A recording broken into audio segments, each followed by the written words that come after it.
Ozone परत। मध्य अक्षांश में ओजोन गैस की परत की अधिकतम मात्रा वायुमंडल की 10 किलोमीटर से 30 किलोमीटर की ऊंचाई पर पाई जाती है। ओजोन परत वैसे तो मुख्य रूप से समतापमंडल से ही प्राप्त होती है। भूमध्य रेखा के पास वाले क्षेत्र में ओजोन की अधिकतम मात्रा 20 किलोमीटर से 40 किलोमीटर की ऊंचाई पर पाई जाती है। भारत में श्रीनगर में ओजोन परत की मोटाई सबसे अधिक तथा त्रिवेंद्रम में सबसे कम पाई जाती है। ओजोन को मापने की इकाई डॉक्सन कहलाती है। ओजोन पर अपक्षय।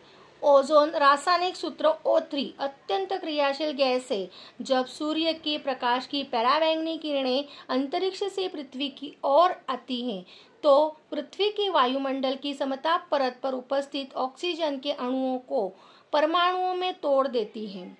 ऑक्सीजन के ये एकाकी परमाणु उसके अणु से मिलकर O2 + O3 ओजोन का निर्माण करते हैं और इस प्रकार ओजोन परत बनती है। लेकिन साथ ही साथ अपनी सक्रियता के कारण वायुमंडल में उपस्थित नाइट्रस ऑक्साइड के साथ रासायनिक क्रिया करके विघटित भी होती है। निर्माण तथा विनाश की इस प्राकृतिक प्रक्रिया से इसमें गतिक संतुलन बना रहता है। इस संतुलन में उस समय बाधा पड़ती है जब वायुमंडल में क्लोरोफ्लोरोकार्बन्स तथा क्लोरीन युक्त अन्य यौगिक जैसे हैलोन्स, हाइड्रो क्लोरोफ्लोरोकार्बन्स, कार्बन टेट्राक्लोराइड अधिक मात्रा में पहुंचने शुरू हो जाते हैं। अब ये क्लोरीन के परमाणु ओजोन के साथ क्रिया करके क्लोरीन मोनोऑक्साइड बनाते हैं तथा ओजोन को ऑक्सीजन में तोड़ देते हैं, जिससे ओजोन की मात्रा कम होने लगती है। इस घटना को ही ओजोन क्षरण कहते हैं। ओजोन परत जब विरल हो जाती है तो इसे ओजोन छिद्र की संज्ञा देते हैं। सर्वप्रथम ओजोन छिद्र का पता सन 1973 में अमेरिकी वैज्ञानिक डॉक्टर शेरी रोलेंडस तथा डॉक्टर मेरियो मोनिला ने अंटार्कटिका के ऊपर लगाया। उस समय यह छिद्र फुटबॉल के मैदान के बराबर था, लेकिन वर्ष 1985 में जब जोसेफ फोरमैन तथा उनके साथियों ने अंटार्कटिका के ऊपर ओजोन की परत में 50% का ह्रास देखा, अर्थात 100 डीवी डॉक्सन हो गया। सन 1986 में नासा अमेरिका ने 7 उपग्रह द्वारा ओजोन मापक रिफ्रैक्टोमीटर से ओजोन परत में हुए छिद्र की पुष्टि की। ओजोन का ह्रास मानवीय चिंता का विषय इसलिए है क्योंकि वह सूर्य से आई हुई पराबैंगनी बी अल्ट्रावायलेट बी किरणों को अपनों में सोख लेती हैं। ओजोन परत को सबसे ज्यादा नुकसान क्लोरोफ्लोरोकार्बन द्वारा होता है। इस गैस का प्रयोग विकसित देशों द्वारा रेफ्रिजरेटर, ऑटोमोबाइल्स, कंप्यूटर, वायुयान, आग बुझाने वाली गैसों के रूप में असीमित मात्रा में किया गया। हालांकि 16 सितंबर 2010 ओजोन परत दिवस से सभी देशों ने क्लोरोफ्लोरोकार्बन CFC का प्रयोग पूरी तरह से प्रतिबंधित कर दिया है। फिर भी अगले 30 वर्षों तक इसका कुप्रभाव ओजोन परत पर जारी रहेगा। पूरे विश्व में 7 लाख टन क्लोरोफ्लोरोकार्बन का प्रयोग हुआ है, जिसमें भारत देश ने इसका 300 टन प्रयोग किया है, जिसका 75% केवल रेफ्रिजरेटरों में किया गया। कुल CFC के प्रयोग का 72% हिस्सा अमेरिका, जापान तथा यूरोप आदि विकसित देशों ने किया है। ओजोन क्षरण के प्रभाव। ओजोन परत के क्षरण से पराबैंगनी किरणें पृथ्वी पर प्रवेश कर जाती हैं। यदि ये किरणें मानव शरीर पर पड़े तो इससे त्वचा कैंसर होने की संभावना बढ़ जाती है एवं मानव की प्रतिरोधक क्षमता घट जाती है।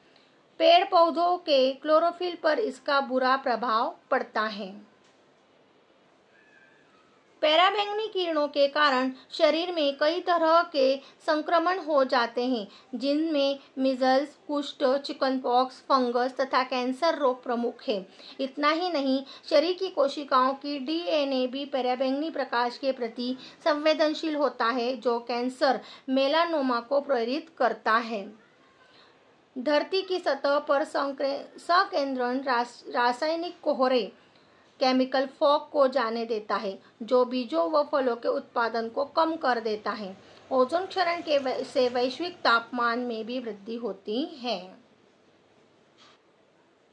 ओजोन क्षरण को रोकने के प्रयास। सर्वप्रथम इस समस्या की ओर विश्व समुदाय का ध्यान आकर्षित करने के लिए 16 सितंबर 1985 को विश्व ओजोन दिवस मनाया। सन 1987 में मॉन्ट्रियल, कनाडा में CFC के उत्पादन एवं खपत में अगले 10 वर्षों में पर्याप्त कटौती लाने के लिए तथा हेलोन्स की खपत को समाप्त करने के लिए 40 देशों ने समझौता किया, जिसे मॉन्ट्रियल समझौता कहा जाता है, जो 1 जनवरी 1989 से लागू है। अब तक इस समझौते पर 165 देश हस्ताक्षर कर चुके हैं। वर्ष 1990 में आयोजित लंदन सम्मेलन में यह निर्णय लिया गया कि विकसित देश विकासशील देशों को CFC एवं हेलोन्स के उत्पादन को समाप्त करने हेतु आवश्यक तकनीकी एवं धन उपलब्ध कराएंगे। वर्ष 1992 में डेनमार्क की राजधानी कोपनहेगन में आयोजित सम्मेलन में मॉन्ट्रियल समझौते के बहुउद्देशीय कोष को $240 मिलियन से बढ़ाकर $500 मिलियन का लक्ष्य रखा गया।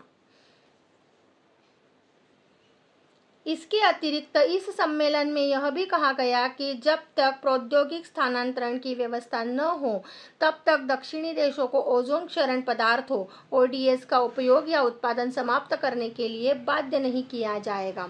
परंतु इतना सब होने के बावजूद भी ओजोन परत को नष्ट करने वाले हानिकारक रसायनों को कम करने की दिशा में वांछित परिणाम प्राप्त नहीं हुए हैं।